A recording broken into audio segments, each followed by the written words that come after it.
అయితే మేము కట్టెల పొయ్యి మీద కంకులు కాల్చుకుందాం అనుకున్నాము. దానికోసం అని అయితే ఇలా ఫస్ట్ కంకుల బూరు ఉంటుంది కదా, కంకుల బూరు పెట్టేసుకొని దానిపైనకి వెళ్ళి ఇలా కడాయిలో బొగ్గులు అయితే వేసుకున్నాను. ఎందుకంటే మనకి ఫ్లోర్ అంటే వేడి కాకుండా ఉండడం కోసం అయితే కింద అలా బూరు వేసుకున్నాను అనమాట. అప్పుడు మన కింద ఫ్లోర్ అంటే అస్సలు వేడి కాదు, అందుకోసం అన్నమాట.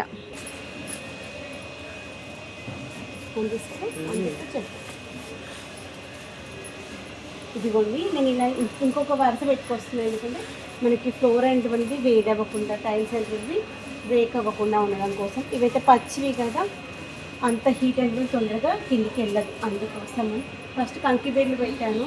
కంకిబెండ్లు అయితే జారుతూ ఉంది. అప్పుడు సరిగ్గా గుర్తుకొచ్చింది కంకిబెండ్లు ఎందుకు, ఈ యొక్క బోర్ ఉంది కదా, బోర్ పెట్టేసుకోవచ్చు కదా అని ఐడియా వచ్చింది. అందుకని ఒకసారి మంచిగా ఈవెన్గా పేర్ చేసుకుంటున్నాను. అప్పుడు కింద మనకు అసలు హీట్ అవ్వదు, అది కింద పడిపోకుండా దీన్ని కరెక్ట్గా సెట్ చేసుకోవాలి. ఈవెన్గా ఒక సైడ్ హైట్ ఇంకొక సైడ్ డౌన్ కాకుండా అంత ఈవెన్గా ఉండేలాగా పెట్టుకోవాలి.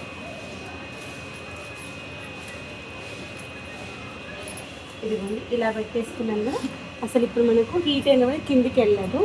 ఇప్పుడు దీనిపైన మనము కార్డ్బోర్డ్ ఉంది కదా మీకు,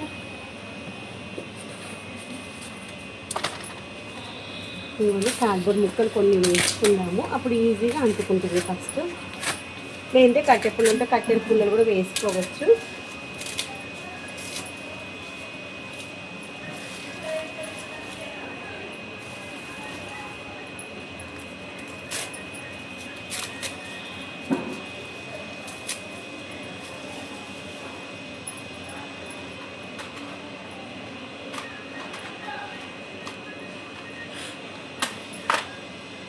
ఇలా మనము కట్టెల పైన బొగ్గుల పైన కాల్చుకునే కంకులు టేస్ట్ చాలా బాగుంటాయి. ఫస్ట్ ఇది కొంచెం అంటుకోవడానికి కొంచెం టైం పడుతుంది, అంత ఈజీగా ఏం అంటుకోదు. ఒక్కసారి అంటుకుంది అనుకోండి ఇంకా మనకి ఈజీగా అయిపోతుంది పని. కొంచెం అంటుకునేంత వరకు ఓపికతో చేసుకోవాలి. ఒక 10-15 నిమిషాలు పడుతుంది అంటుకోవడానికి. అటు ఇటు అంటూ అడ్జస్ట్ చేస్తూ అంటించుకోవాలి.